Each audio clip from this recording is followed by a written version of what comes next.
Elektabilitas Prabowo menurut survei indikator politik saat ini mengalami tren penurunan. Menurut peneliti Indikator Politik Indonesia Bawono Kumoro menilai, menurunnya elektabilitas Prabowo Subianto tak lepas dari keputusan Ketua Umum Partai Gerindra itu merapat ke pemerintahan Presiden Joko Widodo. Dia menduga, masa pendukung pasangan Prabowo Sandiaga Uno pada pemilu 2019 kemarin kecewa karena figur yang mereka dukung justru kini berkoalisi dengan Jokowi Ma'ruf Amin yang dulunya merupakan lawan. Mungkin saja ada kekecewaan dari sebagian besar pemilih Prabowo Subianto dalam Pilpres lalu dengan keputusan Prabowo Subianto untuk bergabung dalam pemerintahan saat ini, kata Bawono Sabtu, tanggal 29 Oktober tahun 2022. Menurut Bawono, langkah Prabowo bergabung dengan pemerintah juga belum tentu memberikan dorongan elektabilitas terhadap Menteri Pertahanan itu.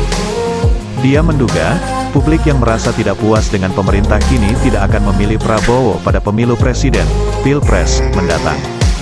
Konsekuensi dari hal itu juga adalah kelompok publik merasa tidak puas terhadap pemerintahan saat ini pun tidak akan lagi menjadikan Prabowo Subianto sebagai preferensi pilihan politik mereka, ujarnya.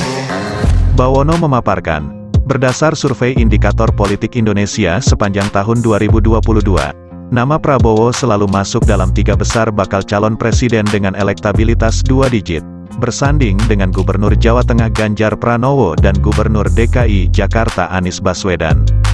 Meski begitu, jika dibandingkan pada periode jelang pemilu 2019, elektabilitas Prabowo merosot tajam. Sementara, tingkat popularitas mantan Panglima Komando Cadangan Strategis Angkatan Darat, Pangkostrat itu sudah di atas 96%. Hampir menyentuh angka 100%, artinya, hampir seluruh pemilih di Indonesia mengenal Prabowo. Untuk diketahui, survei sejumlah lembaga memperlihatkan bahwa elektabilitas Prabowo Subianto mengalami penurunan. Prabowo tergeser oleh politisi PDI Perjuangan Ganjar Pranowo. Sementara, dalam survei yang dirilis Oktober, Prabowo mengantongi elektabilitas 17,6%, merosot tajam dibanding survei Juni tahun 2022 sebesar 25,3%, dan survei Januari sebanyak 26,5%. Bagaimana pendapat Anda? Kirim komentar di bawah ya.